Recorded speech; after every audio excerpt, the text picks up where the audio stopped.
ஏலக்காய். ஸோ ஒரு 4, 5 ஏலக்காய் எடுத்துக்கோங்க. 2 கிளாஸ் தண்ணி எடுத்துக்கணும். ஸோ 2 கிளாஸ் தண்ணீரில் ஒரு 4, 5 ஏலக்காய் எடுத்து நல்லா பாயில் பண்ணிக்கோங்க. ஸோ பாயில் பண்ணிவிட்டு அந்த தண்ணீரை நம்ம குடிச்சிட்டே வரணும்.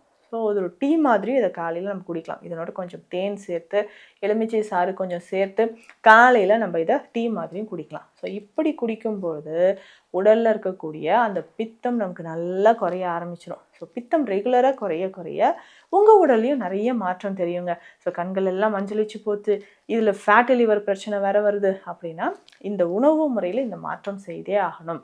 அடுத்து சித்த மருத்துவத்தில் இன்னும் நிறைய மருந்துகள் இருக்குது. சிறுகுறிஞ்சா, இதையும் நம்ம எடுத்துக்கலாம். சிறுகுறிஞ்சானாவே நமக்கு சுகர் ஞாபகம் தான் வரும். இந்த சிறுகுறிஞ்சா நமக்கு சுகரை குறைக்கிறதுக்கு தானே. உங்களுக்கு பித்தத்தை குறைக்கவும் இந்த சிறுகுறிஞ்சான் பயன்படுது. சிறுகுறிஞ்சான் பொடி, அதனோட சேர்த்து நெல்லிக்காய் பொடி இதுவும் எடுத்துக்கணும். கரிசலாங்கண்ணி பொடி, இது 3மே சம அளவில் கலந்து நம்ம வெந்நீரில் கலந்து குடிச்சிட்டே வரணும். ஸோ காலை இரவு. ஸோ இப்படி எடுக்கும்போதும் நமக்கு உடலில் இருக்கக்கூடிய பித்தம் சமநிலையில் வரும்.